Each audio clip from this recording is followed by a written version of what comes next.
Not all anterior pelvic tilt is created equal. I think most people group anterior pelvic tilt into this sort of overarching postural deviation or problem, but there are actually underlying individual differences. Appreciating these individual presentations can make a big difference in terms of how we address the issue and what we can do to maximize the ability to restore the pelvic position and also the movement within the pelvis.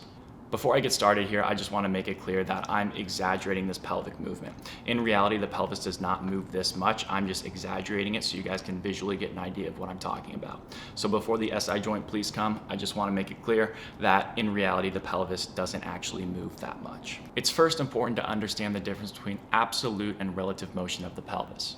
There are differences in how the pelvis can move, as it can move relatively within itself as these segments move in a relative motion towards one another. So if the sacrum bone comes forward or backwards, that's going to influence the position of these innominate bones, or the pelvis can move forward and backwards without any of this other relative motion happening within it. Let's cover relative motion really quick, but I do have a full video on basic beginner biomechanics of the pelvis where I will go in more detail. But just to recap, when the pelvis is in a nutated position, when the sacrum comes forward like this, the innominate bones relatively rotate posteriorly or back relative to what the sacrum is doing, which is coming forward in space.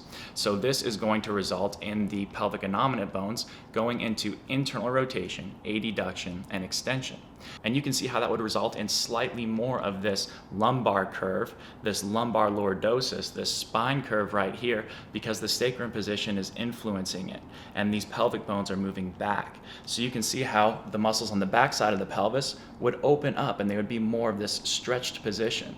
Whereas the muscles on the front side of the pelvis are likely going to be in more of a concentric or tightened state relative to what's going on in the back. So this can drive a larger spine curve, but notice how the pelvis isn't necessarily going into an anterior orientation like so, where the whole thing is dumped forward.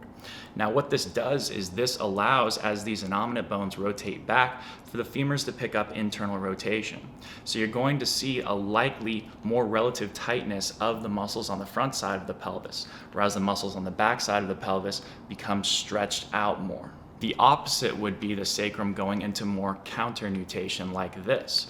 And then you can see how the pelvic bones, relatively speaking, are going to go into more flexion, abduction, and external rotation. This is going to allow the femurs to pick up more external rotation leverage, but that's also going to result in a little bit more tightness of the muscles on the back side of the pelvis here, and a little bit more lengthening of the muscles on the front side of the pelvis. So if we take scenario one, where we have a sacrum that is nutated and the pelvic bones are in internal rotation, then this person could, you can make the argument, is already biased towards more of an exaggerated low back curve. But if we sit all day or we have other factors driving us into an anterior pelvic orientation, you can get additional compression or tightness of the muscles on the front side of the pelvis, which is going to bring the pelvis even more forward in space. And then you have a true anterior pelvic orientation or tilt. So then how do people in this orientation go into an anterior pelvic tilt? Well, they're probably not going to compensate to find what they don't have, which is internal rotation. Usually, assuming no additional compensations, they're not probably going to just bring the sacrum forward and access internal rotation because they're biased in the opposite direction. So in order for them to pick up internal rotation, they're going to have to get a push from the low back extensors because this back is already relatively flat. So they're going to get a push from up here, usually the low back extensors, which is going to drive this pelvis forward in space. And you can see how you're still in this counter-nutated position in terms of the relative motion, but you've picked up leverage for these femurs to go into internal rotation because you're dumped forward now. So you get a little bit more femoral internal rotation, but you lose the ability to go into external rotation. So this person now has additional tightness on the front side of the body in addition to the back side. So this person's still gonna have those tight hip flexors. They're still gonna have those tighter quads, but now their hamstrings are more lengthened out. Now their abs are also more lengthened out. I would imagine at this point you're thinking, well, how do I know which one I am? How do I know where I started and how do I know where I currently am? Well, there are a couple of assessments we can do to determine where you are currently at this given moment. And by no means is this a comprehensive assessment protocol. This is just going to give you a couple of ideas as to where you could potentially be right now. The first assessment we can do is more of a pelvic internal rotation assessment. It is an active straight leg raise, which a lot of people think is just a hamstring length test, but it's not actually only that. It's a little bit of that, but in order for you to bring this leg straight, you first have to actually internally rotate so that's going to start creating an internal rotation moment.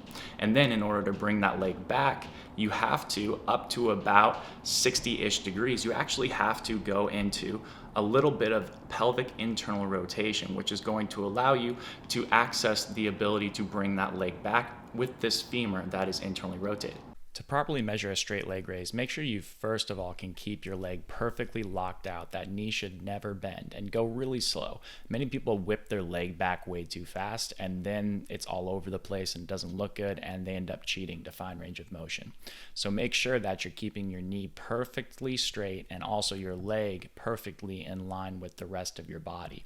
If your knee bends or your opposite side hamstring comes off of the floor to any extent whatsoever, the test would be over at that point. So notice how he can get his leg further back if he bends it or that other hamstring comes off of the floor, but that would be cheating to find range of motion. So make sure that doesn't happen. Also, we want to make sure that the downside toes aren't turning out to this side, and the straight leg raise, the active leg, isn't going out to the side as well. Anything less than 70 degrees on this test would be considered limited. The exception would be if you have a very, very long hamstring, then you can just fling that leg back and you're probably going to have a huge straight leg raise, but you might be bypassing some of this internal rotation that would be necessary. So if you have a 100-degree straight leg raise, then you probably just have a really long hamstring, and that's how the hamstring length side of this assessment comes into play. But if you had something like a 45-degree straight leg raise where it was quite limited, then that is an indication, and a strong indication, you have tightness of the muscles of this posterior pelvis right here, which is preventing you from accessing that internal rotation and going into this pelvic internal rotation on that side necessary to get to about 60 degrees of that straight leg raise. The other test we're going to do is an active hip flexion test. Now this requires bringing the leg further back relative to the trunk and the other leg. We're looking for about 120 degrees. So this leg is going to need to be pulled back to about here. And to get past about 100-ish degrees, you actually need to go into relative amounts of external rotation on that side to help bring that leg back. So you need to bring this in like so, and then this has to pull back. So you would be in this position right here. But if you had tightness on the front side of your body and you had that anterior compression, so to speak, and your pelvis was biased towards more of this nutated state right here where you couldn't access that external rotation, then you can see how that might be difficult for that individual to access that full 120-degree arc that we're going to be looking for. To properly assess hip flexion, lay flat on your back with your low back flat and your opposite passive leg pressing up against the wall and keeping that hamstring pinned against the ground. Actively pull the active leg to your chest as far as you can before you feel a restriction in the front side of your hip, or you feel like the opposite side hamstring is going to come off of the floor. If you feel a pinch or a significant restriction within your hip, you've gone too far, and stop the test before that happens. As you can see on this one right here, his hamstring comes off of the ground, and that would be cheating to find more range of motion. Also, if your rib cage comes up like that, the test is also over and you've gone too far. It's also very important that your leg and lower leg stays in line with your body. If it deviates outward, you've gone too far. We're looking for 120 degrees relative to the floor and the other leg. If you get less than that, that's an indication you don't have full range of motion. So both of these cases still have, because this pelvis is forward, they still have shortened hip flexors. They still have long hamstrings, long abs, all the things we typically think about.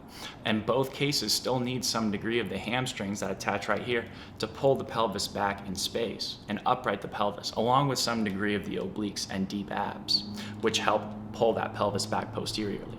But we can maximize the ability for us to maintain a more neutral pelvis because we're going to restore variability to the body. What I mean by that, let's take the first example where we have a compressed pelvis posteriorly. Then we can do something that puts the pelvis in a bias of internal rotation. That would be at 90 degrees of hip flexion right here. This would be where the pelvis is most biased in most people, plus or minus a couple of degrees, towards internal rotation and the sacrum coming forward. So if we can get someone in a position where they are holding a ball in between their knees at 90 degrees of hip flexion, what they're going to do is maximize the ability for them to access that internal rotation.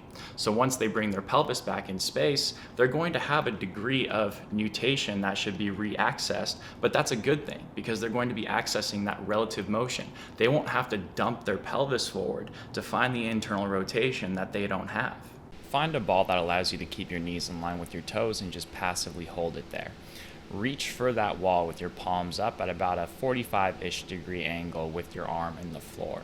Press your low back into the ground as you exhale and then pull down on the wall with your heels, keeping your whole foot flat, and that should engage your hamstring. So think about pressing your low back into the ground and squeezing a bug with it. But because you're pulling down on the wall with your heels, that's what is going to activate your hamstrings and get your pelvis off of the floor. Hold that contraction in your hamstrings as you exhale through your mouth, and you should feel like your obliques are kicking on, your side abs, because you're exhaling for a long time. Hold that slight contraction in your obliques as you then inhale through your nose. Something to avoid here would be overreaching and crunching your six-pack abs, or just simply letting your head come off of the ground in an attempt to get your obliques or abs to come on. The primary goal here is to restore variability and the relative motions of the pelvis that need to happen for proper movement to occur. We're basically just removing the need for a compensation to happen in the first place. Now, if we had someone on the other end of the spectrum where they would be biased towards more pelvic internal rotation and more tightness on the front side of their body, what we could do is get them in a position of hook lying, where in that position they're in less hip flexion, so their pelvis is more biased towards external rotation, around 60-ish degrees where they would be. So they're going to be able to access more counter nutation. So when we go and facilitate those hamstrings and abs to bring the pelvis back, then this person is also going to be able to access more counter nutation, which is good because then that person won't be so biased towards this nutated state in the first place. They'll be able to go into more nutation and counter nutation respectively when necessary.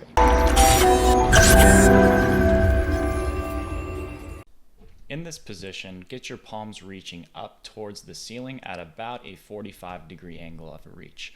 Pull your heels to you through the floor and slightly lift your hips off of the ground, and that should engage your hamstring muscles. Exhale through your mouth with an open mouth until you feel your obliques or side abs engage. Hold that tension slightly as you inhale through your nose.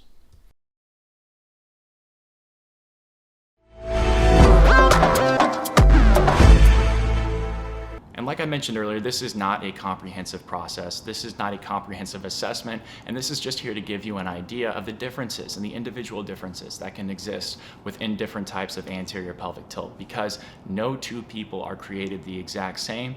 And it's very difficult to just take a broad term and apply it to all these different types of pelvic orientations.